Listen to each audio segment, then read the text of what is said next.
Barabara zimefunguliwa mjini Islamabad, Pakistan baada ya mazungumzo ya Iran na Marekani kukosa kufanyika.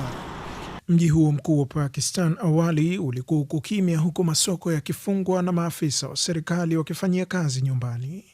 Wanafunzi waliendelea na masomo kwa njia ya mtandao baada ya polisi kuweka vizuizi vya kuingia eneo ambako mazungumzo hayo yangefanyika. Makamu wa rais wa Marekani JD Vance alitarajiwa kuwasili mapema leo, ila ikulu ya White House ilibadilisha mipango ghafla. Ujumbe wa Iran nao ulichelewesha uamuzi wa kuhudhuria mazungumzo hayo. Iran ilisema jana kuwa ujumbe na vitendo vya Washington visivyoeleweka ndicho chanzo cha wao kutofikia uamuzi wa kuhudhuria mazungumzo. Rais Donald Trump wa Marekani naye ametangaza kurefusha muda wa kusitisha mapigano. Trump amesema ataurefusha muda huo hadi pale pendekezo lao litakapowasilishwa na mazungumzo kukamilika. Muda wa mwisho wa kusitishwa mapigano hayo ulikuwa unakwisha usiku wa leo Jumatano.